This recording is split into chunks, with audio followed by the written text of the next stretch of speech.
Hey, everybody. Hello. Hey, Hi. Hey. hey. So, welcome to City Love Speaks. Um, a lot to go over tonight. So, Yes. first, I'd like to introduce our hosts. So, I'm going to start from the bottoms and with our beautiful black girls, Tabitha Hi. Robinson Scott, Katira McClure. I was like, Steven Moscos.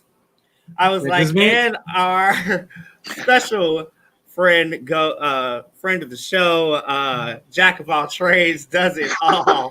Um, Damian Michael Williams, welcome. Thank you. So, Hey.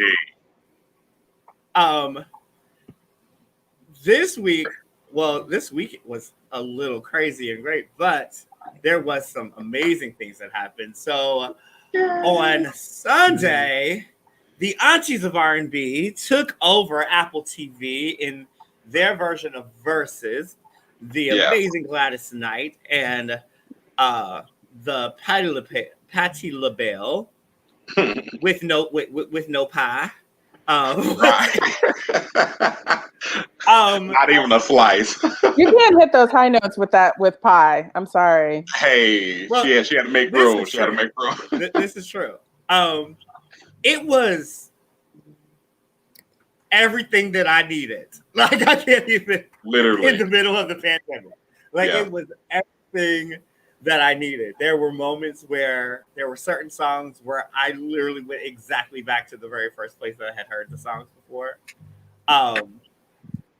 Which was like super crazy. But I just want to talk about Gladys Knight's voice is so unnecessarily ridiculous. Like I just Yikes. want to put that out there.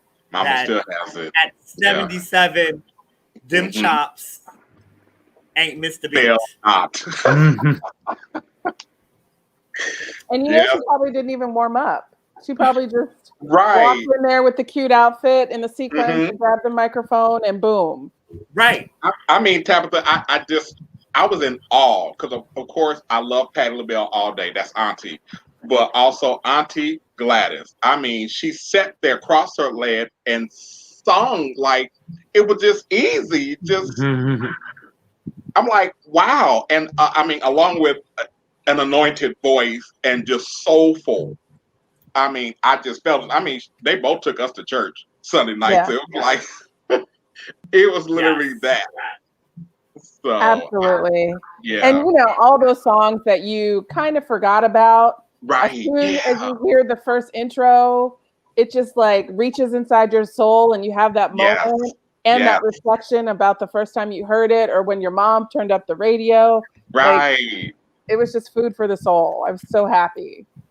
I Yeah. had my glass of wine and I was just rocking. Hey, I forgot about that one. But yeah, I Uh-huh. knew every single one. I'm like, wow. I mean, and she sounds just like she did back then, Gladys. I mean, and Patty was hitting them notes, and I'm like, man. Yeah, I'm Patty was like, teasing us though. Patty was yeah, teasing us in the beginning, like she yeah, wasn't going to sing, and then all of a yeah. sudden she She just reached for belted. that. As you saw, as soon as she reached for that microphone, Right. it was over. It was over. It was a So wrap. who won? Full on a rap.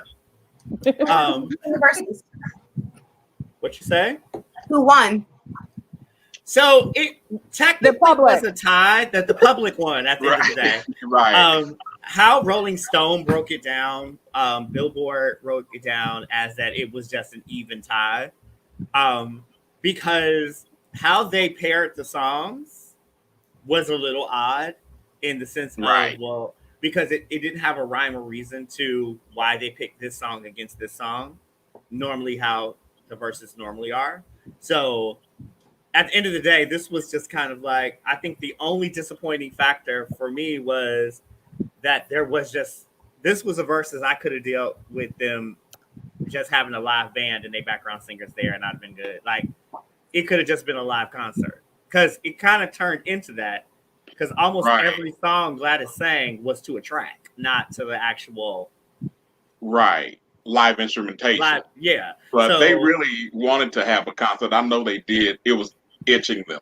Oh, Patty kept especially when crying. Patty kicked off those shoes, I'm like, yeah, Mama was ready. She was ready for us. I was like, okay, Ma, all right. And she started flying. Right. With the I'm shoulders. like, get it. Oh my God. It is my new favorite. It is my new favorite meme. Someone sent me with the house music. when your aunties hear house music. Right. The best moment ever. Her in the oh my God, it's literally the best. It's the best. Wow. So we're gonna go to our next segment, mental health check-in. Damien Michael Williams, it's all you. Hey, beautiful people. Along with our viewers, I just wanted to make sure Dre, Stephen, Damien Michael, Katera, and Tabitha, how are we today? Are we balanced? Are we flowing? Where are we? How are we feeling? This is a mental health check for us, as well as our viewers. Anybody go? Well, Stephen or Katera? I'm at a solid 5. Okay. That's a balance. Okay, got you. We got you. Tabitha?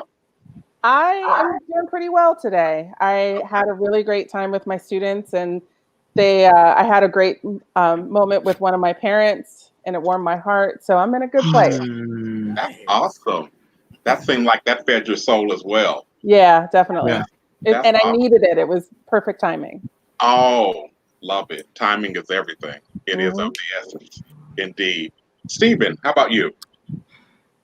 Honestly, yeah, same. I'm feeling pretty good. Obviously, we've been following quite the controversy that's been going on in my life, but I feel like fine, and I'm like going to visit some friends that moved out of the city tomorrow, and I'll be out of state for like a week. It's gonna be great. Yeah, right. It's gonna be great. Like a turn up in the making. Hey, I'm excited. Yeah, they live by a big lake and everything. It's gonna be crazy. Hey. Nice, enjoy for it. Yeah, and I'm driving. It'll be like a 5-hour drive to like blast music and whatever. It'll be fun. That's all euphoric. That's beautiful. That's awesome. Dre, how about you? CEO Fortune 500. What do you do? Oh my goodness. I started off with a bad hair day, and then so I decided a good rap does it all. Just to go full on Afrocentric and throw on a rap. The day started off great, and then I got a little angry at Steven today.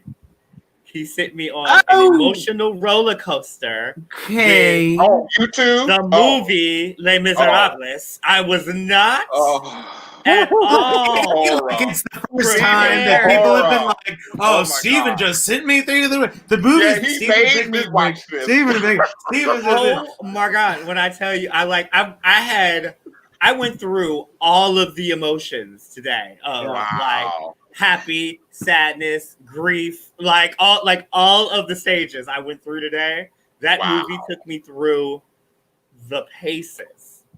To a place where it was like, I called Damien and was like, I need to watch something happy, or I'm gonna go out here and cuss somebody out just because I need to cuss somebody out. Like it was so much, and I wasn't prepared. Like I wasn't prepared for. I knew it was going to be heavy. I mean, it's Victor Hugo inspired, so I was like, this is going to be heavy. But I wasn't expecting to have an emotional response. To it.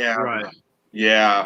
And like I watched it too early to start date. Like I was going, day drink yet. Like it was like it was like you're gonna deal with all these emotions right now. Yeah, and it's also like we know it's heavy, but it's also like French, so it's like how relatable is it gonna be? Very apparently. So above, it was just like, because I have to say, Dre, as for me today, I am doing well. I'm starting to see my way clear, but I'm also learning to let go and let God and just let all these things, let the chips fall where they may. It's like, okay, because sometimes I have to talk to myself. I'm like, hey, Damien, look at you. You have enough grace right now, even though it works. But you have enough grace for right now. stop stressing, stop worrying, just let it go. Because you're going to wind up exactly where you need to be. But along with that, Stephen, yeah, I, had some mixed emotions about you. You my soul brother from another mother. But listen here, yeah, I watched that movie and I was like, Stephen, we're going to have a long talk. Because my emotions were just here, there, everywhere. And I'm like, I didn't know where to smile or grit my teeth. I didn't know. Yep. But I wanted to also talk to our viewers as well and let you know that you are not alone. No matter what you're dealing with, whatever the pressure may be, you're not alone, because we have some people that would love to talk with you. You can call the National Suicide Prevention Lifeline at 1-800-273-8255. That's 1-800-273-8255. They have a live chat line, lifeline, just for you. So when it gets too heavy for you to bear, call someone. On your call now. And you can also follow us on Instagram, where we have all the information in English and in Spanish and Espanol for all of our Latino viewers. So make sure you're following us on City Love Speaks on Instagram to get more information about National Suicide Prevention, on how you can help or get help. So, COVID-19. So we normally go. Hold on one second. Okay. So I'm ready. Let's do it.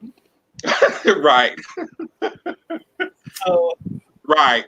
COVID has beyond upset the masses in the sense where it's like we have now joined this space where it's like white America does not believe that it's real. Black America believes it's real, but sick and tired. Latinos are kind of torn in between. And then Joy Reid today, bless my soul, with saying, okay, so we know how Trump feels about all of us in this room. But he don't even care about the white people. He just don't care about nobody. Like, Tabitha, these tapes, oh my God. Oh my goodness. This week, in this week in the 45 News, the Bob Woodward tapes came out, and it was a number of interviews that were done between the end of January and the beginning of February regarding COVID-19. And it was revealed, which is what we all thought was true, that President Trump knew about it. He knew the extremity of the pandemic. He knew how severe it was. He knew it was compared to the Spanish flu, which we know killed over 500,000 people back in the early 1900s. And he said that he was going to play it down because he didn't want people to panic. And right. He thought he was going to attack blue states. When it's killing old white people, like that's your demographic. Right. Literally. You don't care about the white people. Like, you don't care about the white people. You don't care. Well, at my job, we've only had 3 people that have passed away, and 2 of them were old white people. Demographic, like, yeah, it's affecting young people, and what's been happening, like at least in Vegas, is that people will get it, and then it won't go away. So they're getting tested 5, 6, 7 times, and it's still popping up. Like they're no more asymptomatic, they're healthy, but they still have it, and it's lingering. It's killing your people, and you just don't care. Like, this is ruining your campaign right in front of you, and you thought it was going to attack young liberal people for whatever reason, and it did the exact opposite. Yeah. And he's talking to a guy who wrote a whole book about like horrible things that have happened in the Trump administration, and so then he's like going to give these interviews to set the record straight. And this is the record he gives? It's like somebody tries to like do a character assassination on you. You're just gonna tell them a whole bunch of damaging information? Like, what is happening? Just give it away. Yeah. Right. Epic fail. What? I just keep thinking of the Michael Jackson song, They Don't Really Care About Us. Like, that's the song that keeps playing in my head. Bullet Because point. Yeah. The people in his campaign have tried to dial it back, saying, oh no, it was because he cared about us so much that he didn't want to scare us. That's like having a smoke detector that doesn't go off when there's smoke. We can definitely tell who's been drinking the Kool-Aid. Well, I strongly believe that he does not any longer want to be president. I think he really was disappointed that he did not get impeached, because this makes no sense at all. He's not pandering to his base. He just recently had another rally in Las Vegas where they weren't required to wear masks. They did not have to. Yeah, like it was like ridiculous. And so like it's going, I'm like, why are you killing your base? Like, why are you like trying to take your whole base out on top like of everything else? But the town hall today that he did, when the little black girl stands up and asks, like, so you had all this information and all she wanted him to do was something she knew he wasn't going to do, was take responsibility. He was like, well, I put a ban on the travel to China. And I was like, if he does not stop breaking into many syllables, I can't. Right, that part, Katera. I mean, for real. I mean, it already left. They traveled. Right. Still. Also, and all the citizens were still able to come from Europe, which is where all of the East Coast cases came from. They came from Europe. Like, right. And Canada is completely unaffected. This is the right. Well, they closed their borders to us. Right. Exactly. COVID in a whole new direction. Yes, but insurance and testing labs are also villains. They're sending people $1,500 bills, $2,000 bills, $5,000 bills for testing that they didn't need. They were good citizens. They chose to be responsible and get tested, get their family tested. And now they're going into debt. And I'm telling people, I'm like, just don't pay it. Like, that's because I've received a bill. Like, I've been tested 12 times. Wow. And my insurance is like, you owe us money. And I said, no, I don't. Like, so if I'm getting bills, I can only imagine people with no insurance who this is affecting harder. We've had 3 families, their whole family got it. 3 different families, kids included. Whole family got it. They got tested multiple times. That's a $10,000 bill for one family. Right off the bat. For something that they didn't ask for something they chose to get. They could have just went by their day, infected the whole city. They chose to be responsible. Right. Tested. They were positive, and they chose to keep testing themselves until they were negative, which is what you have to do. And now they're being punished for it. And I feel like no one talks about how bad insurance is and how bad like the medical industry is in general, because they don't really care about saving you. They care about making money, and they don't really care if you die. They care about you paying a bill. Yeah, and then in Trump's America, he wants to blame Biden for everything that's happening right now. And he's like, this is everything. I'm like, he's not in office. How does that work? That's not right. Work. No one knows how that works. The COVID response when Biden's not the president. Right. Right. A friend of mine is in Pennsylvania right now, and he literally passed. He showed a picture, a giant billboard that said, "Had enough?" ? Vote Trump. Right. Who have you had enough of? Who have you had enough of that you're going to vote Trump? Like, what are you talking about? Seriously? Right. It's not your America. Right. Right. And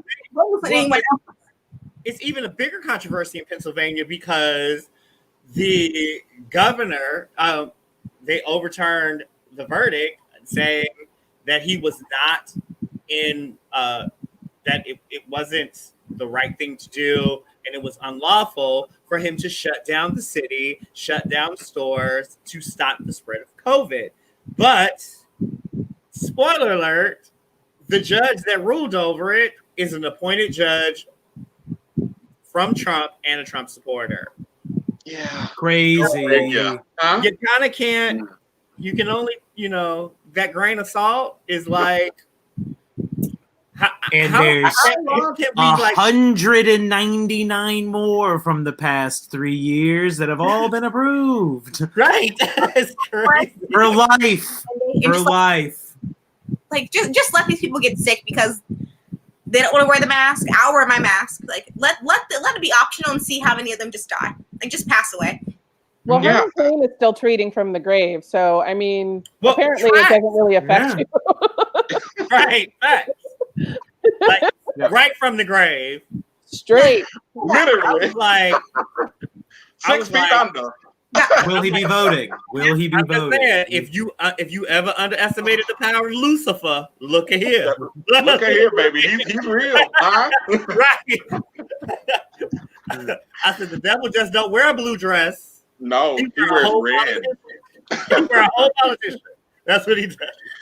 I mean, it also reminds me of that panel they had on CNN, and it was 6 in total. It was 3 Republicans, and it was 6 Republicans in total, but Right. it was 3 of those that actually are now turning Democrat or voting Democrat Right. because, and even one of them, she said, "I've been keeping a tally since he got in office," and she said, "From the first day that he got in there, he's been lying to us, and he has not stopped." At all. Yeah. And I'm like, yes, Ma, I'm here for all that. Talk about it. I mean, it was just like she just went in, and and another one, she said, I don't understand. She said, how can you be that gruesome and cruel to the American people that you're supposed to be president over?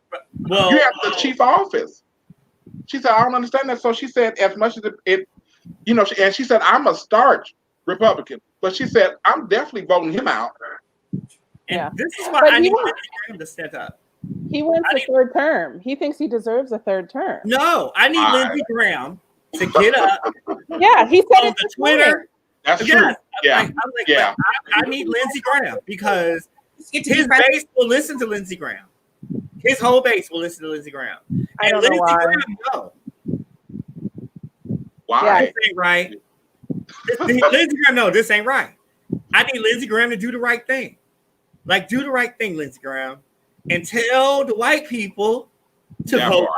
Biden. Because this is crazy. Like, this is I just don't know how we're in his 4th year and no one's even tried to assassinate him. Oh, I think they have. Now see, Katara, you and I are right here because I mean, I was like, they got JFK, post JFK, they got him. Why can't they snuff him out? What's the deal? And What's the deal? location all the time and no one's tried. Right? Well, you forgot. I'm Let's just not saying. forget Oh my that God! he is. Don't. But now you know Putin is his bae, so he probably got good protection. True. I He feel knows he needs it. Secret Service. No, I feel like even the Secret Service would be like, "Do y'all hear something?" Because I was checking my watch and then he got shot. Like I feel like Right? that no one's tried. I was securing the perimeter, and all of a sudden, boom! There he was on the ground. He was dead. Wow. Because they could have took him out at that church. What happened? When Ivanka gave him that Bible at that church, they could have took him out right there. And you know Right? what? We could have just Yeah. walked right in and had that funeral and everything. It could have been over. It all could have been over. Been a wrap. I just need one COVID patient to just cough on him at a rally. Please, please. That would be.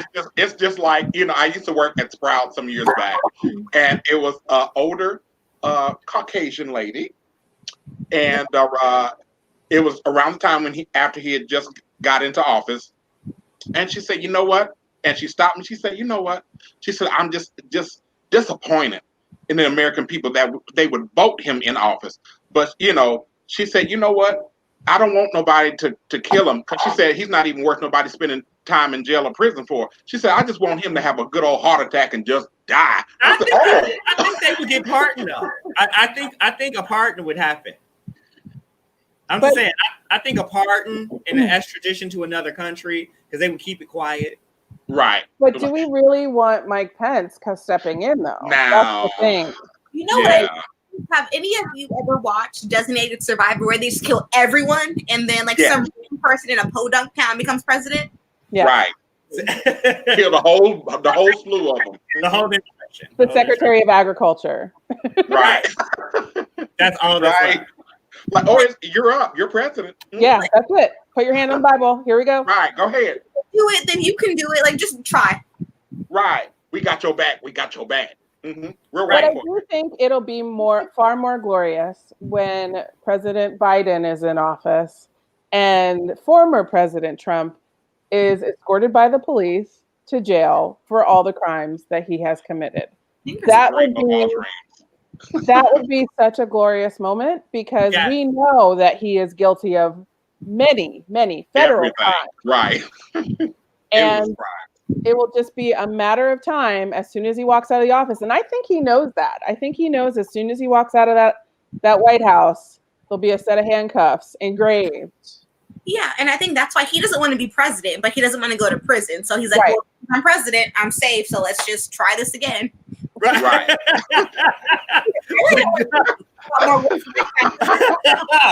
Oh my God. Not like, oh. Let's just try this one more time. Give it another try, huh? It's like, oh, my skin's orange. Orange isn't my color. I can't do my hair in prison, so let me just stay here until they kick me out. I'm gonna go for a 3rd term, 4th term, Putin, 5th term.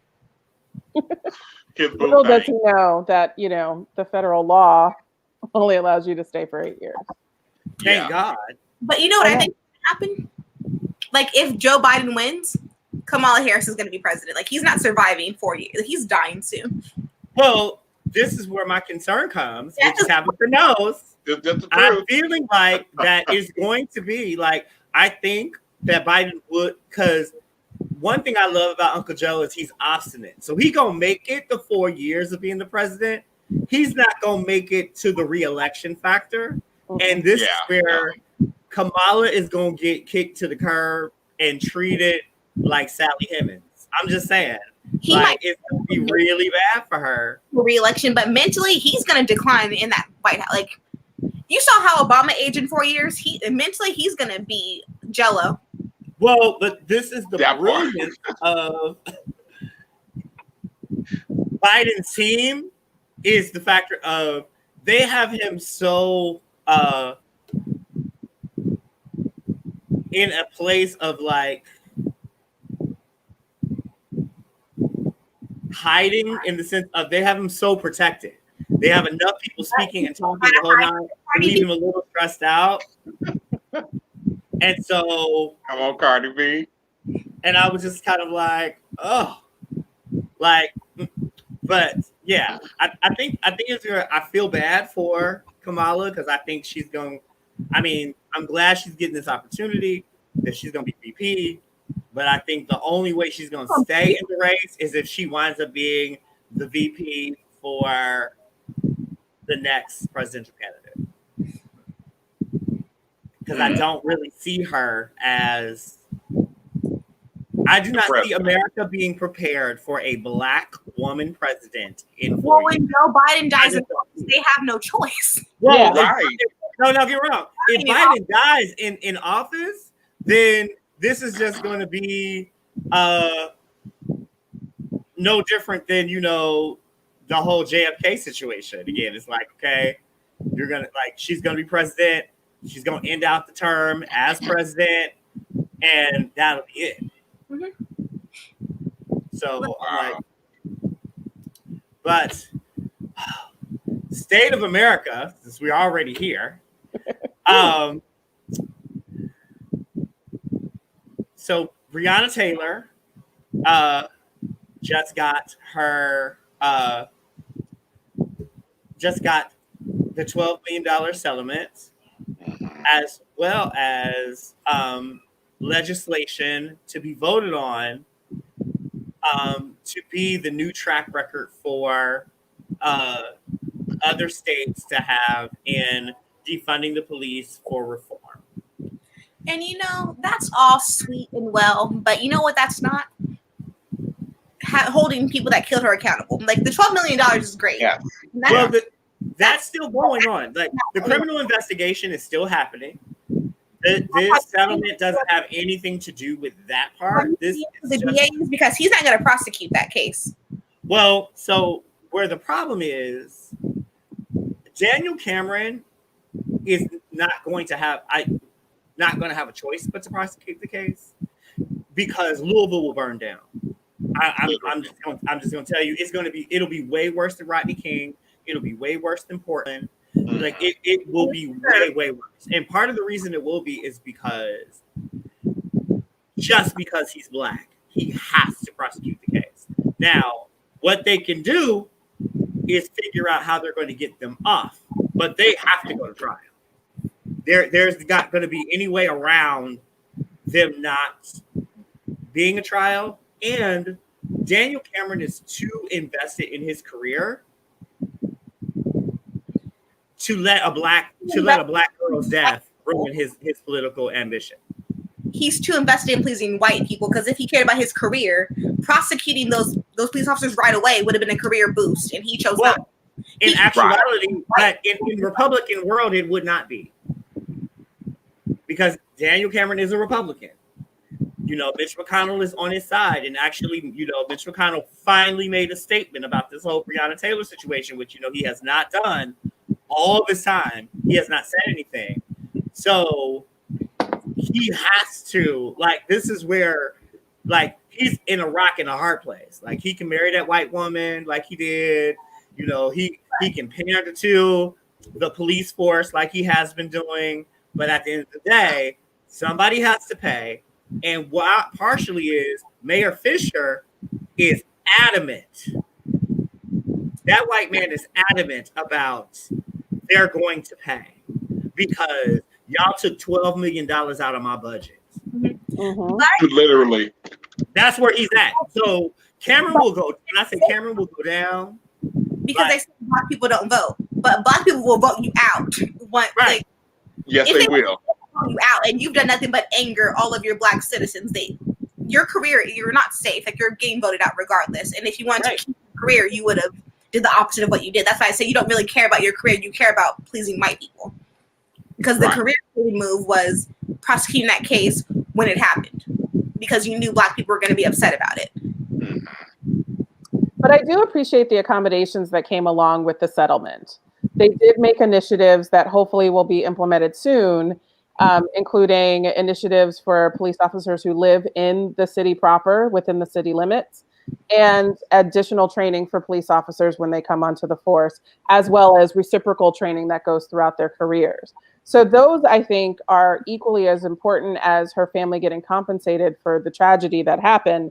But I also hope that this will have a greater impact on the police force and the community as a whole. True.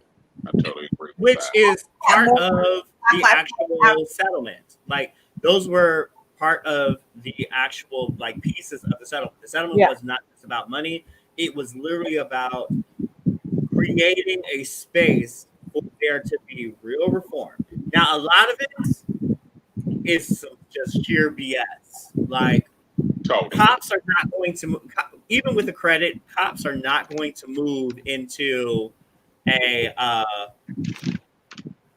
space where they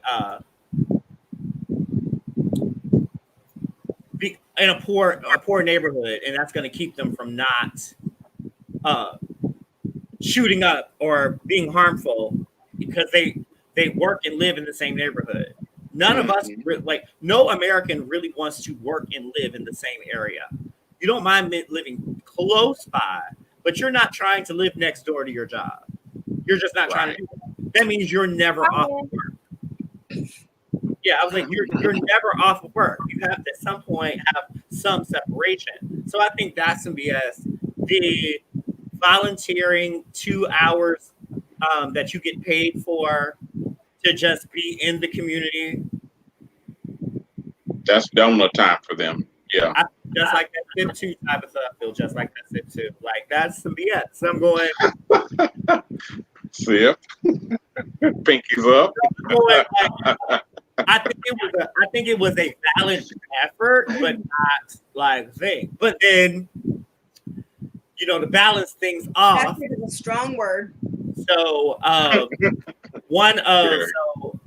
as we get into our Negro Please nominees.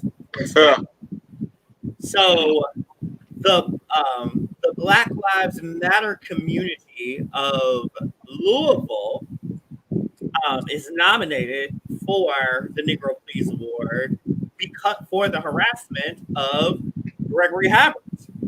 Yes. So, Damien, tell us about Gregory. Just to give you a little background, the legacy of the Harbuts. Gregory is the great grandson of Will Harbut and also the grandson of Tom Harbut. Will Harbut was the groom to legendary Race Man Award, and Tom Harbut, was a prominent horseman, and so he's basically a third generation horseman. Um, Gregory was born and raised in Louisville, Kentucky, Lexington, Kentucky. He followed in his grandfather's footsteps and pursued education and career in thoroughbred management and leadership. He purchased 16 grade one winning and producing breeding stock acquisitions. But to go from that, what happened was he was put under great stress by the Black Lives Matter community due to the Kentucky Derby.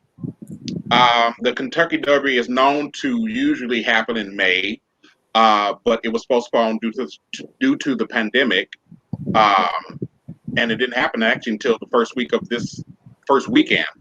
of this month. He showed solidarity, and they wanted him to show solidarity and boycott the Kentucky Derby, but he chose to ride his horse. And he said that was his way of boycotting and showing that Black Lives Matter by, continuing in the way of his family and generational and all those things. And so that was his only give to all the reporters and the story. And I'm like, okay, I see what you're holding on to this, but it's like, how is that helping? Or how is it, not helping? So what would you say about that? For me, so I guess growing up going to the Derby's population is less than 3% African American. So to even ask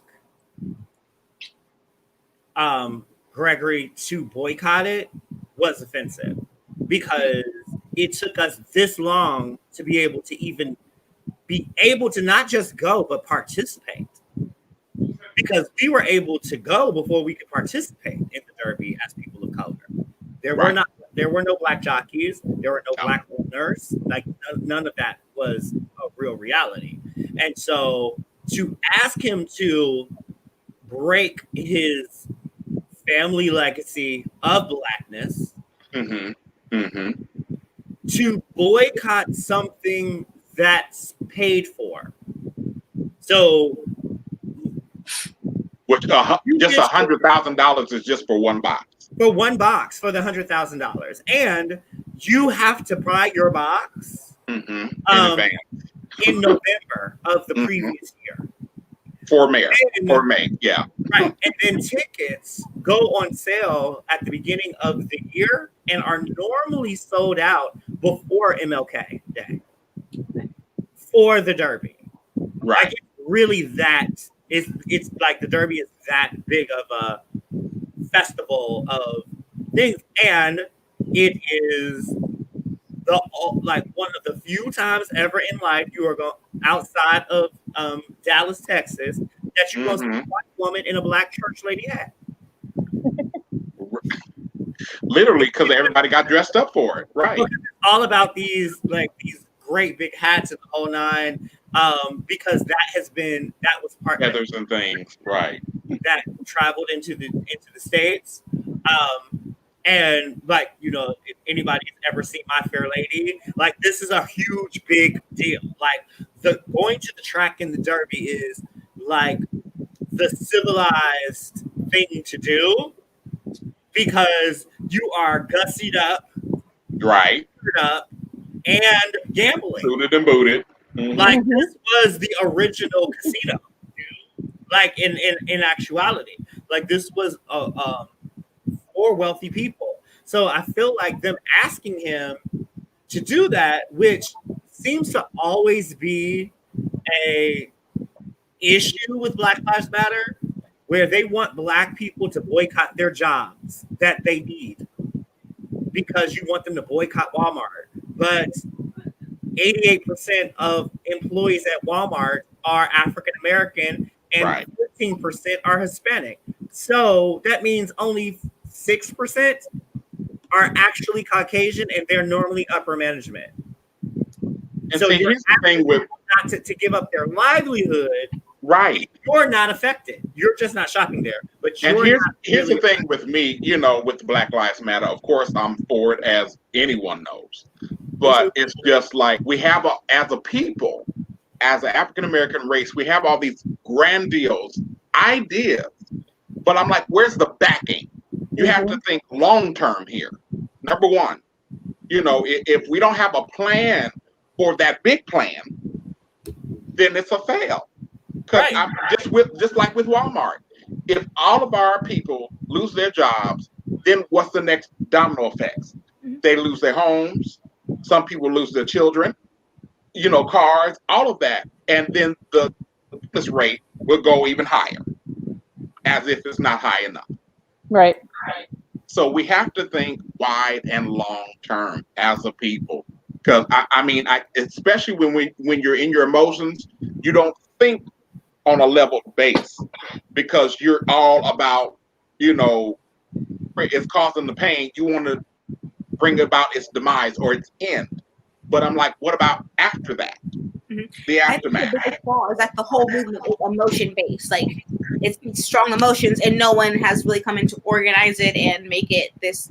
It's all emotion based because it's emotional, but right. someone to take control and make it more business oriented because it has potential to do great things. And I think if you're going to do that, then where I felt with Greg, I'm like, if Black people are still eating at Popeyes, ride your horse.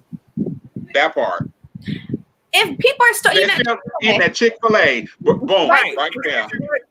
Ride your horse, sir. You still get you a chicken biscuit from Chick-fil-A or a peach shake from Chick-fil-A? The chicken is not that good. It's just seasoned, so people don't know how to act. Basically.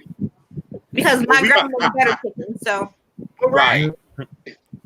Literally. So I'm going, So sadly, the Black Lives Matter movement has been nominated for a Negro Please Lord just for this. Right. Leave that man alone. Let him ride his horse. Is Candace Owens Oh. for trying to come.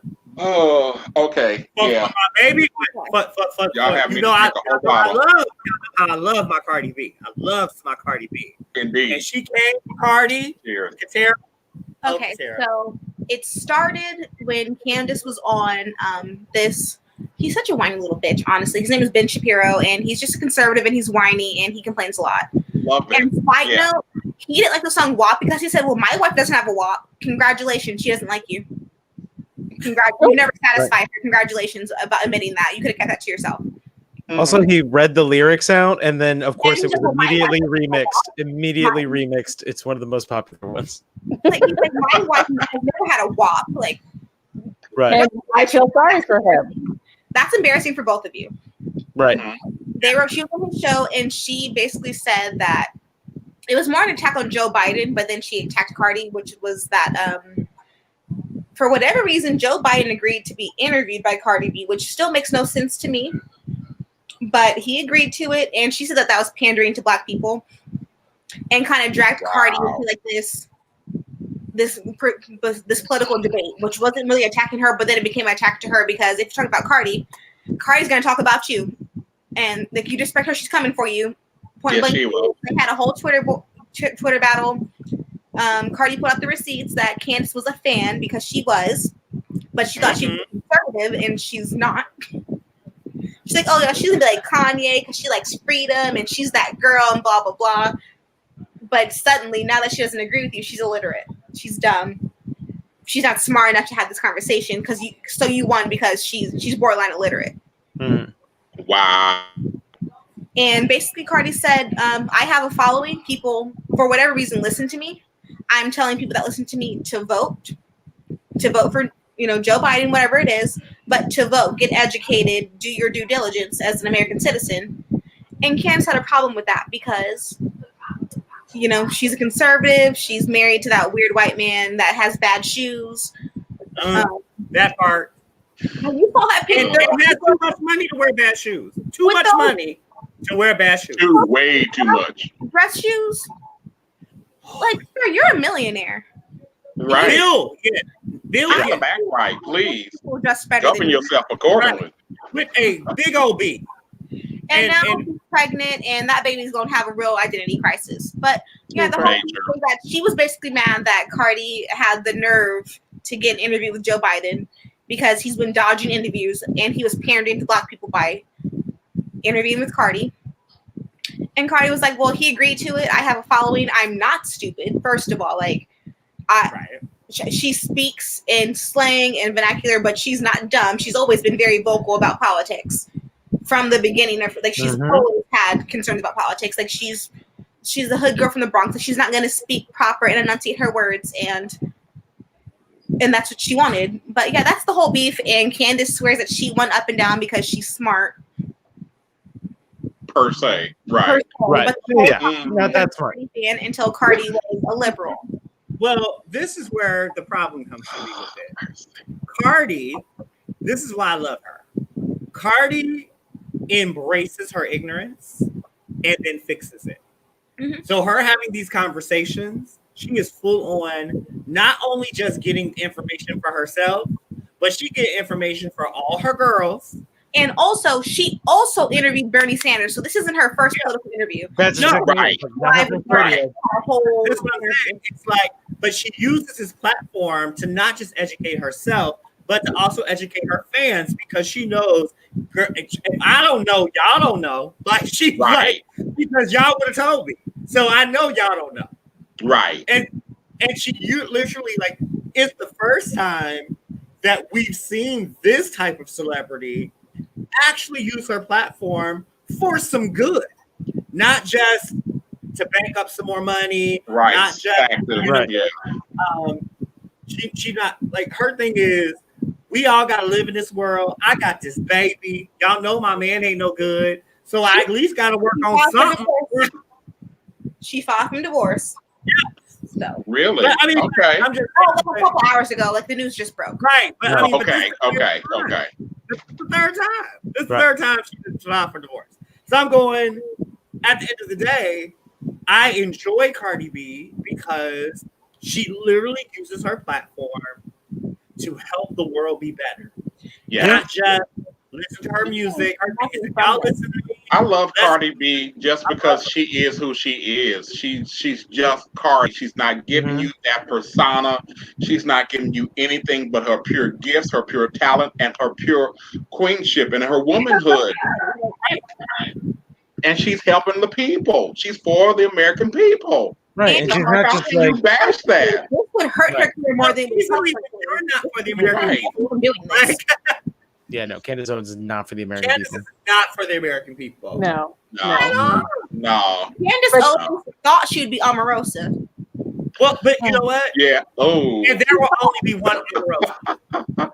And even Omarosa got tossed to the sid. So how long did you think you would last? Yes, she did. And you we snatched a black card. And Omarosa was more credible. And at least she had a connection to him. Like he doesn't even know you. He doesn't care about you. You're just a black person that likes him. Basically. Anything he's pandering to you, and you're pandering to other black people. That part. Well, I love that Cardi B was like, I'm using my platform. I have the #1 song in America. If I can encourage thousands of kids that wouldn't have voted before to get out there and vote, then I know I've done my job and I've used my platform in a positive way. And then she also said to Candace, I'm not the one getting pimped out by white men to pander to the American public. And I was like, thank you. There we go. Yes. Applause. Because you're nothing but you're pandering to black people and they're not listening. Like no one likes you. Yeah. That part. Right. She's like honestly a mouthpiece that white people get to use when debating progressives to be like, well, this She's black that black person friend that says always this. has- Like, yeah. She's the black friend that they have. Well, Right. but Yeah. I'm still trying. I'm still The trying token. to get the receipts on what they've done for the black community. I'm still just trying to wait on the receipts. On Right. I've been searching. That Like part. I've been searching. You're going to be searching. Yeah, you won't find it. I'm just gonna let you know now. The only thing that I can say that Trump has done for black people is that he included HBCUs in federal funding. So like, they automatically get it. And like, that's about it. And before they had to ask for it and they wouldn't get the full funding. But now like HBCUs get the funding. I think most of that funding goes to Howard. So that's another issue. Yeah. It's not distributed. 40% actually goes to college. Like, Wow. so like there's still issues, but like he did put that into law that they did receive some funding that they wouldn't get before, and that's the only thing that I can actually find that he has done for black people that he signed into law. And like I said, it only goes to most of it goes to one college. The only black college that white people can name. Yeah. That part. Yeah. Yeah, that part. Because it's in DC. It's in the neighborhood. So That when was a they move say of comfort. black people, that's the one thing Convenience. for black people. So by popular demand, Mhm. oh, Candace Owens is Yeah. this is her second Negro Peace Award. Won't be her last. It will Yeah, not. I'm sure. Yeah. I hate to say, it took me 3 hours to find at least a suitable permed picture. Without Why the did you try that hard? This is the best photograph Wait, ever wait. taken. edges. Right. It was like right here. It was mighty low. It was mighty rough. And I'm like, this That's is how we know that she the doesn't have best- any black friends. right. This is the best photo of her that actually exists. She looks better here than she did on her wedding day. This is how bad it was. Like That part. I went and pulled wedding photos. Still bad. It wasn't. That 'Cause Trump themed wedding. Huh? I said that Trump themed wedding that she had. That part. Yes. All of that. And I was just like, Just wow. You know, people that make their whole personality hating Trump, like they're weird. Like, love yourself. But people that make their whole personality loving Trump, that's mental illness. You're in a cult. Kool-Aid. You're drinking the Kool-Aid and you're gonna die, but he's not gonna drink the Kool-Aid. He's gonna trick you. Right. Yeah, it's like, yeah, I'm gonna drink with you first. Wow. I mean, really, just right off the bat, you know, when we look at who we have in office and the people that follow him, and they just, I mean, they, from their heart, from their core, it's just like, he's everything. Look what he's done for the people. I mean, and then they try to go down, and it's just like, and they get caught. Right. Because when they pursue to get receipts, it's like, nope. Just Right. no. no. His main aim is to destroy. That's all I see when I look at him. But along with the fact that every time that he moves his mouth, it's like, and then every time he got to do this, and you know, and you know, I'm doing this, and I'm like, shut up. I just want to. He doesn't have any lips. I wish I could just pinch him, but it just like and twist him, you know. But this is Farrakhan's moment right now. He was like the white devil. He here to kill, steal, and destroy. And that's what Orchita does. It's all truth. It's all truth and facts. It's really bad. It's like, oh, well. So, in all this tragedy, so Stephen, oh Lord, in our movies of the week, movie of the week, lose it, keep it or lose it. Yes, Stephen, this is all you. Take it away. All right. So we got 2 movies this week, Les Miserables, and because it's French, so I'm really I got that R back there now, and Monsters and Men. Now, both of these films are based on real incidents of filmed police violence. In the case of Les Miserables, it was by filmmaker Ladj Ly from the 2019 French submission for the Foreign Feature Oscar.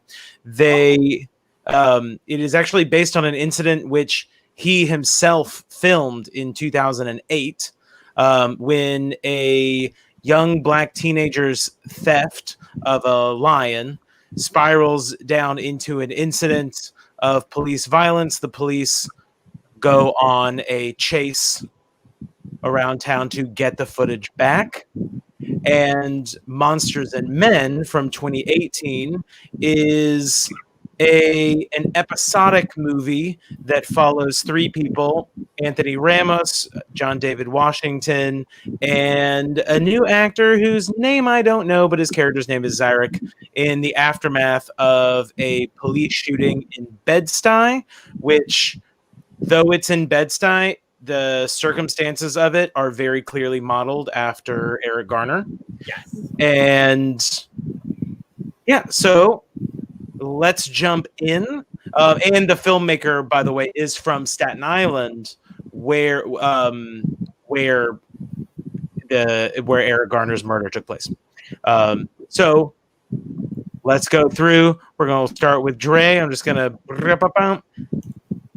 Which are we keeping both? Are we getting rid of both? What are your thoughts? So, definitely keeping Les Miserables. Mm-hmm. Definitely keeping it. I'm still on the emotional roller coaster. Like, I'm still like mad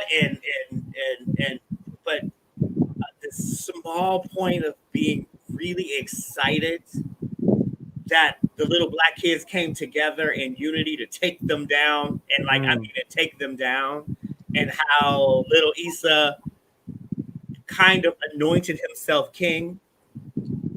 And because it turned very Lord of the Flies at the end. And if I'm not mistaken, and I should have looked this up, I'm pretty sure that in Islam, Isa is the name for Jesus. Yes. And yes. So it was like all these like the second coming. Boom boom. I was just like I was here for it. All right. What about Monsters and Men? I keep wanting to say of Monsters and Men. Yeah. That is an Icelandic band. That is not the band we're talking about. Right. That is not the movie. But Monsters and Men. Monsters and Men. So for me, it can go. Like it can hit the boots, only because I think it pandered to the idea of a black conversation that did not come to fruition. Interesting. Damien, let's go through. Damien, what are we doing? How are thoughts on each movie? Let me at me, like I said, I was okay when I started it. I was like, okay, it's a lot of people together. Okay, they're in a parade. Okay, cool. It's easing me into it. I'm like, okay. Then all of a sudden, I just start seeing dirt and just girths of dirt and just low lights and things that look somewhat familiar. I don't know. Right. I don't know. Maybe it's the melanin. I don't know. But it just had me on. The best word for it is roller coaster, because I just looked at that whole thing. And I just couldn't help but see the injustice, the cruelty, the need, and the hunger for power over people. So instead of respecting you, you would rather them fear you. Right.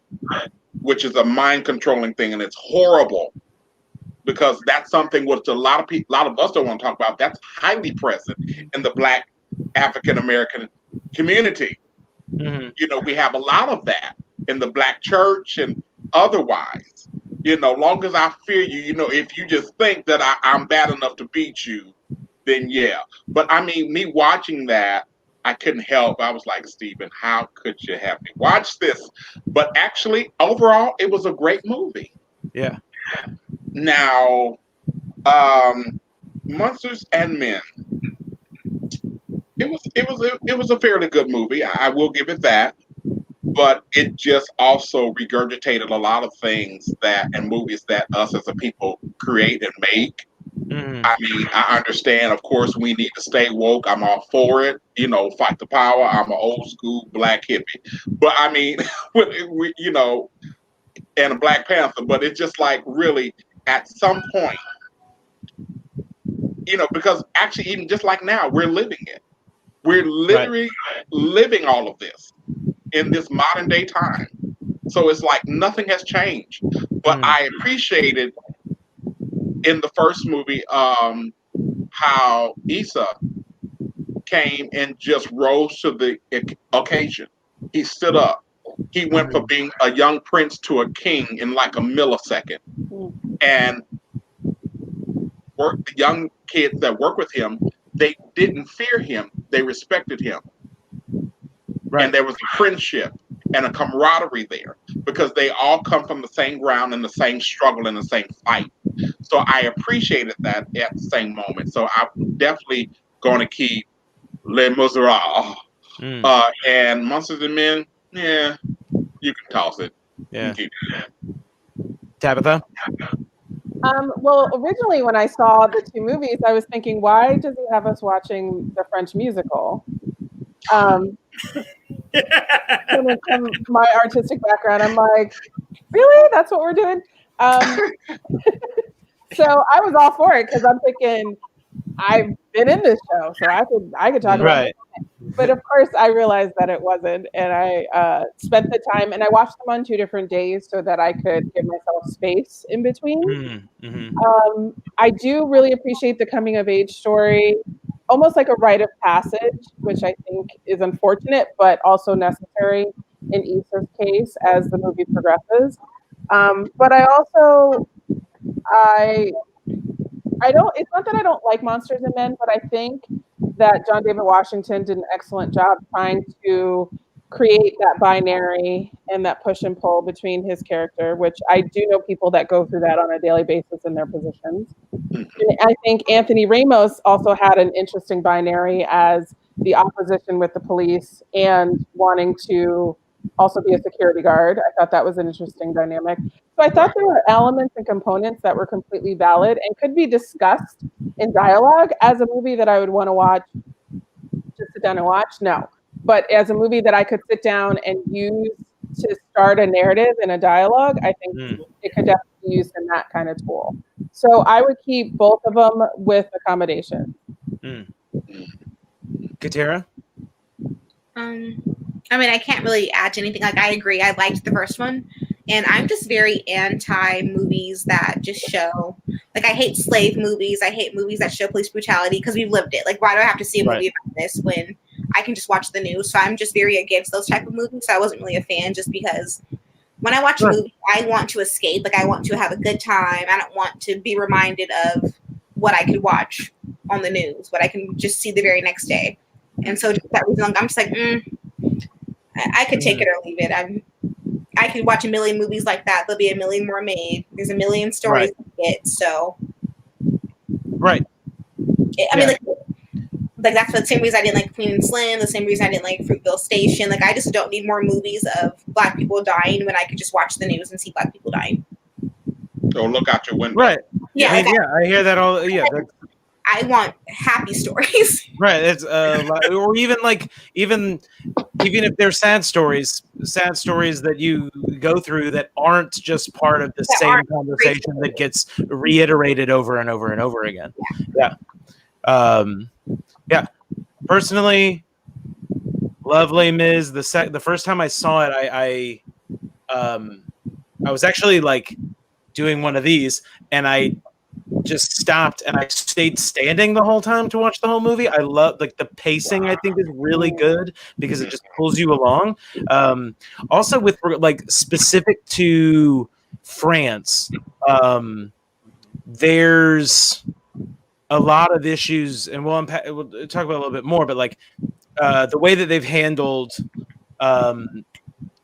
like racism in their country historically is by establishing like colorblind laws. So like ostensibly there are no racist incidents because it's illegal to attach race to things. Like, you're not allowed to, like, you couldn't say that Black people aren't getting into a university because they're not labeled as Black when they apply, or same thing with incidents of police. So I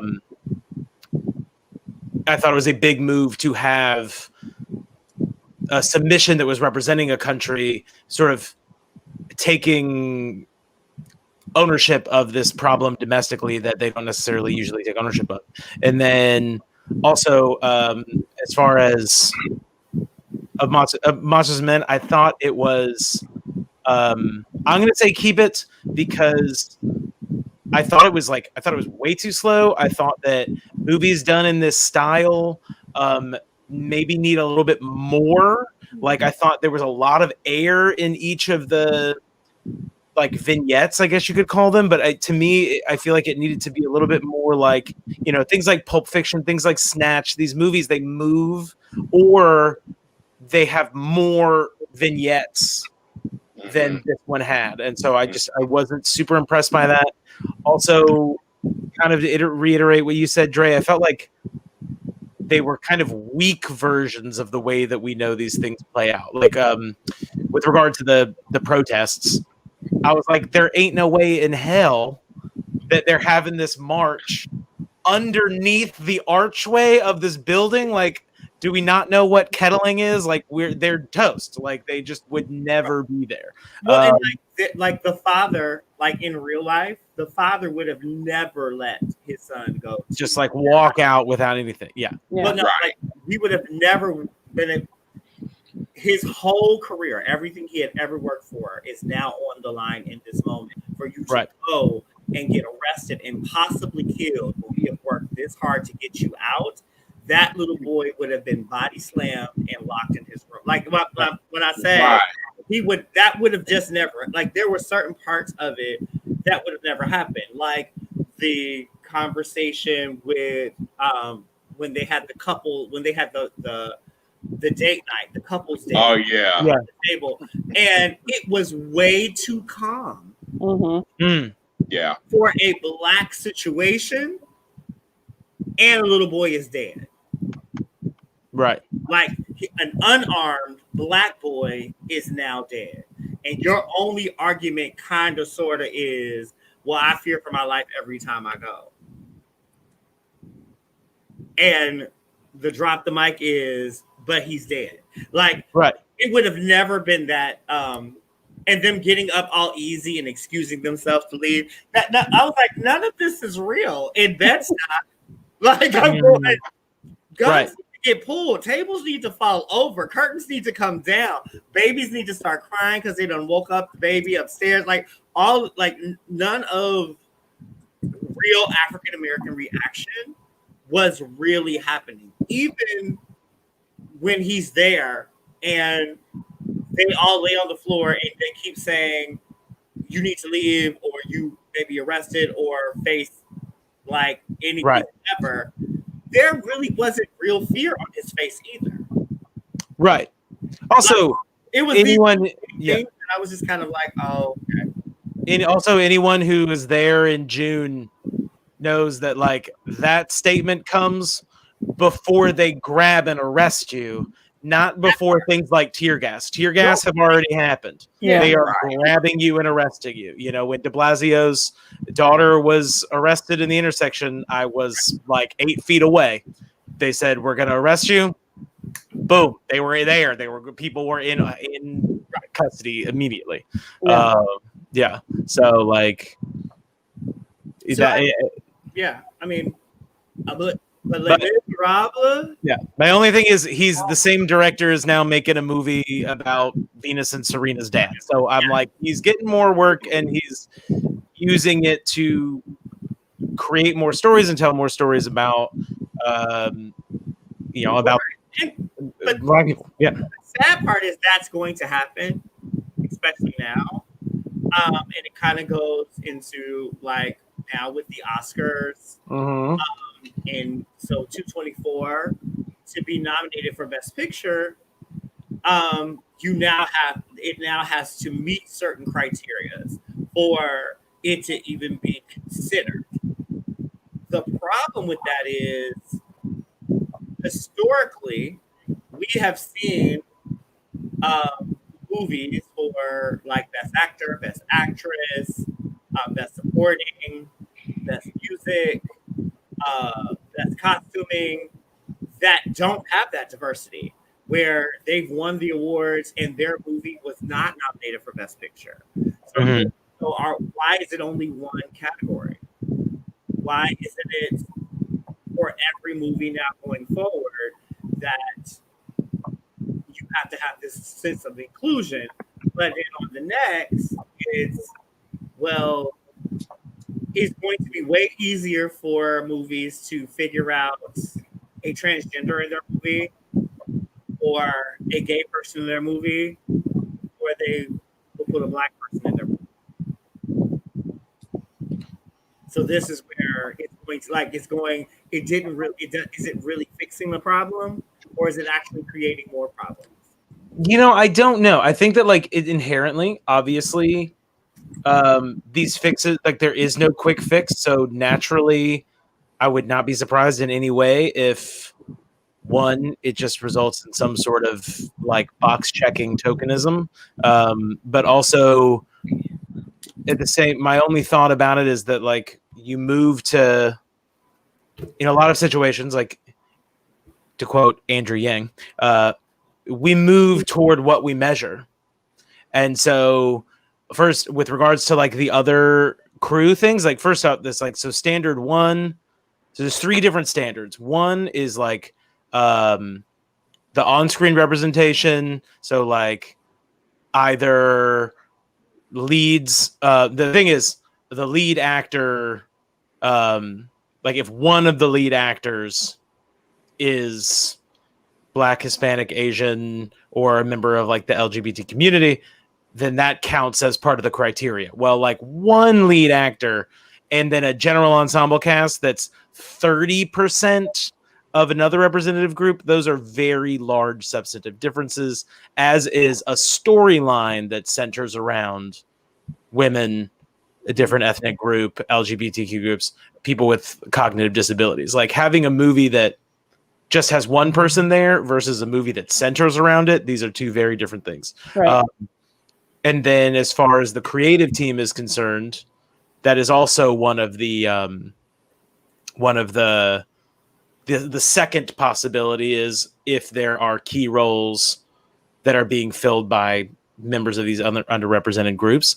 What I think will absolutely happen, because also Best Picture, why is it only Best Picture? Best Picture nominated films, it's 10 films. Most of those are the ones taking up the other nominations for the other stuff. But we'll see how many of them are just taking the easiest road possible to actually fulfill that requirement. True. That is, I mean, because to me, having any of them be one lead actor or significant supporting, which is undefined, like, that is a very easy thing to check off. That's so I. Yeah. Well, let's continue that in the after show. Yeah. Before we leave, you guys want to make sure that you are, one, registered to vote. So go to vote.org, which is really vitally important right now, especially as you go to vote.org. Make sure that you first make sure that you're registered. On top of making sure that you're registered, request a actual ballot as well, so that you can mail in the ballot. Early voting is going to be very, very crucial now, because right now we are fighting the Oranginanisms of the rigged votes. They slowed down postal workers because they have had to lay off postal workers and force postal workers to take vacation, early retirement, so to meet budgets. It's just a big mess. So, like, the voting is going to take more time. And then the big thing about when you mail in your vote is it does not matter when it's postmarked compared to when it's received. So it can be postmarked October 5th, but if it's not received until November 30th, then your vote's not counted. So we want to make sure. So you also have the option with vote.org is to get your absentee ballot, and you will be able to drop your ballot off at polling stations as well. So go to vote.org so that way we can vote out the tyrants and hopefully get back to a great place where that we've missed so long. Going outside, people not dying, buildings not burning. You're probably still gonna have to wear a mask, but hey, Right. we win some. So thank you guys for joining us at City Love Speaks this week. Check us out. Check it out on the weekend for the after show as we continue to talk about breakdown of the Oscars, Les Miserables, and Monster and Men. Thank you guys for joining me every week. I so enjoy spending time with you guys. And as I say every week, if you don't love yourself, ain't nobody else gonna love you. So see you guys later. Bye. Bye. Bye.